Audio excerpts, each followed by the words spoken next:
Hey everybody, my name is Bailey Risenmay. I am a soon-to-be sophomore at Utah State, and I am majoring in psychology. Today I'm going to be talking about psychopathy, specifically the misconceptions of a psychopath. And I know that's kind of a weird topic, but me, especially majoring in psychology, I find these kind of things really interesting. So this is something that I really wanted to use for my research essay.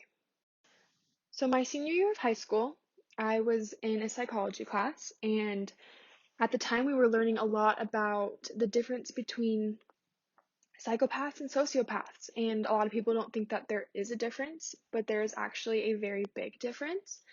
And I would always catch myself growing up being, oh, they're such a sociopath. Oh, they're such a psychopath. If I thought that they were crazy, and I wouldn't really differentiate the two, I just kind of thought that they were the same. But I was wrong for doing that in the first place because a crazy person doesn't mean you're a psychopath, and there actually is a big difference between the two. So when I was thinking on what I should do for this topic, I thought back to that class and I kind of wanted to tie it in with my major, and I thought that doing this would be a really good idea. So, my first slide is psychopathy and inaccurate portrayal, and we all know Ted Bundy, especially living in Utah, because that's where he murdered all of those girls. And when we think about Ted Bundy, or we think about Hannibal Lecter, from Silence of the Lambs, or if we think about the Joker, we think of psychopaths and killers and crazy people. But what the media puts out is actually really inaccurate, and psychopathy is actually mental illness that more people have than you think, and it's really misunderstood. Psychopaths are most known for their common set of personality traits and behaviors.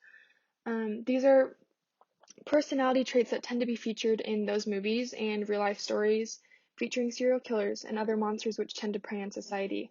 Some of the things one would observe of someone who is a psychopath would be a charming personality, someone who makes a good initial impression, and who at first would seem to be pretty normal. But eventually you would see that they show dishonesty and self-centeredness and reckless behavior.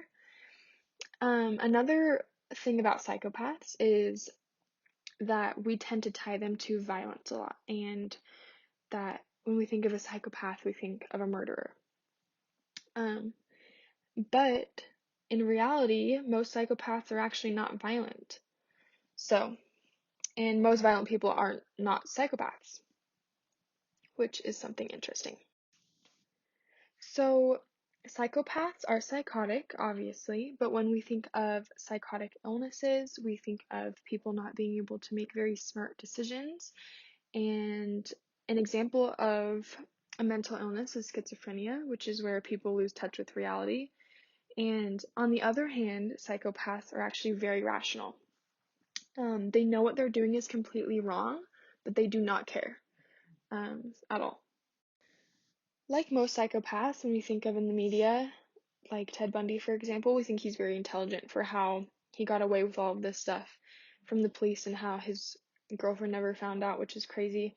But psychopaths are actually below average on the intelligence scale because they're lazy, and that's how they get caught when acting out. An interesting fact that I think you all would appreciate to know is that there's a large number of psychopaths who are among us every single day, and research has called them successful psychopaths, and that they are those who attain prominent positions in society. For example, they may be in certain careers like politics, business, and entertainment, which we are all very fully involved in, but we would never know that those who are so powerful could have a mind like that.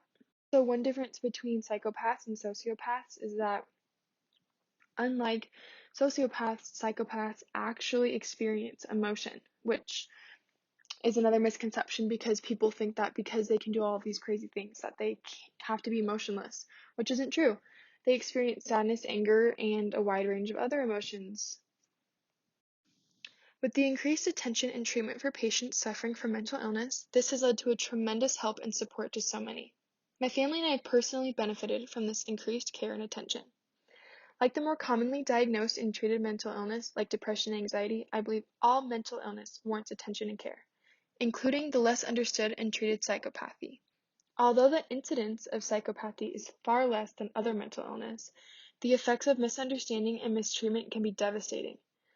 There is a general lack of understanding of psychopathy, largely attributed to what we see on movies and hear about through criminal documentaries and stories. However, as research continues on this topic, there is a need to make these learnings public to re-educate the average person and help to identify those individuals who demonstrate psychopathic traits at an early age. And as we see those practices that are leading to improved behavior and rehabilitation, these need to be shared and implemented more broadly so that we can provide important help to all the individuals suffering from the wide range of mental illness, including psychopathy.